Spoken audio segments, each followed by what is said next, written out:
Bite-sized Bible in a year, chronological edition for April 20th and 21st. It's nighttime. I'm sorry. Busy day. It was a holiday for us. My son had off of school, but that turned into let's do stuff that we need to get done. So I'm just now getting to this. I'm so sorry about that. Also, I am not going to list everything that we read because it was quite the list. If you need to be reminded, it's down there in the description. Also down there is the list of what we're going to read tomorrow, because that one's even longer than yesterday's or this weekend's. Okay, so we're reading primarily from 2 Samuel and 1 Chronicles. So I made us a visual because visuals make learning fun and easier. All right, so this is where we're at. Remember, David was crowned. I'm a writer, not an artist. That looks like an oblong piece of pizza with pepperonis and olives and a mohawk. Anyway, so he was crowned king of Judah, which was in the south, and he was crowned, remember, by Joab, the commander of his army. And Joab is the brother of Abishai and Asahel. Okay, remember, these guys are all brothers. But up in the north, in Israel, Ishbosheth, which was Saul's son, was crowned the king of Israel by Abner, who was the commander of that army. Okay, and so remember, we got to learn all about the 30 mighty men and the 3 mightiest men. We got to learn about them. These guys are all loyal to David. He has a big army. And then we've got Abner. He also has a big army. And these people are all the people that are loyal to Saul. I'll get to R&B here in a minute. We're not talking about music, but we are talking about cabs and bananas. Just kidding. Well, hold on just a second. Okay, so there is war between the family of Saul and the dynasty of David. Remember, within the war, Abner kills, where is it? That's hard to see, Asahel. He kills him, remember, in battle. All right, and so, but then Ishbosheth accuses Abner of sleeping with one of Saul's concubines, which basically in that culture is saying, I'm going to go ahead and take the throne.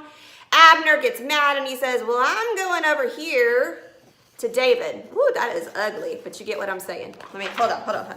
He's going over here to David, all right? David says, all right, that sounds good. We're going to make peace. But when Joab finds out that Abner has been here, he finds out that Abner is making peace with David.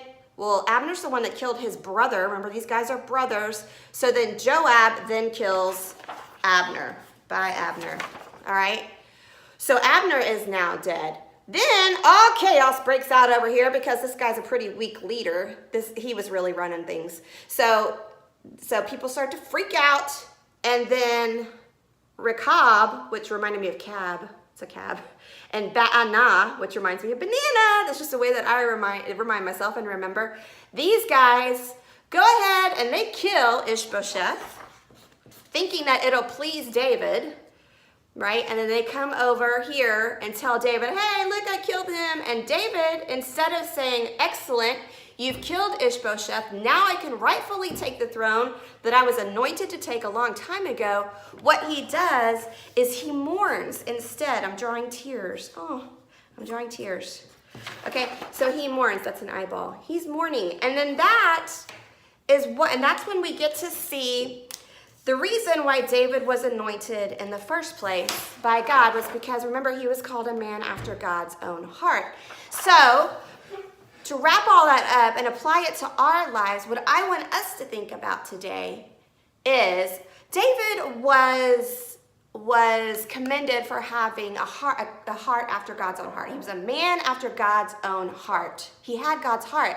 And so that's what I want us to pray for this week. My dog is barking. Sorry. That's what I want us to pray for this week. And so what does that look like? If we look at David in 2 Samuel 2:1, he says, after this, David asked the Lord, should I move back to one of the towns of Judah? Yes, the Lord replied. Then David asked, which town should I go to? To Hebron, the Lord answered. And then he picked up and he moved. And so it's this close communication with God. That's having a heart after God. He sought forgiveness. He forgave. Instead of seeking revenge on Saul's family, he forgave them.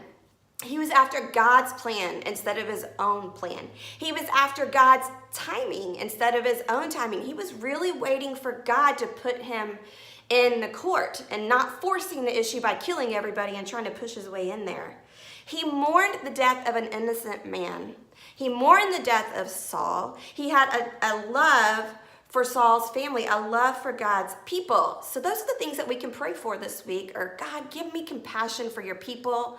Help me to trust your word. Help me to trust your timing. Help me to trust your plan. Help me to be a person after your own heart. Now, lest we start to think that David is all that, we're beginning to see a weakness in David, which is his wives. I don't know if you noticed. He had quite a few wives. And then he took back the first wife, which I thought was mean, because she was married to somebody who seemed to love her. And so we might be starting to see something in David that is a weakness. So he is a person, and so we never want to forget that, but we can look at him and go, you know what? I'd like to have a little bit of that, be a person of God's own heart, after God's own heart. So we can pray for that this week. Sound good? Okay, so April 21st, down at the bottom is the list in order of things to read, and we will talk about that tomorrow. Bye.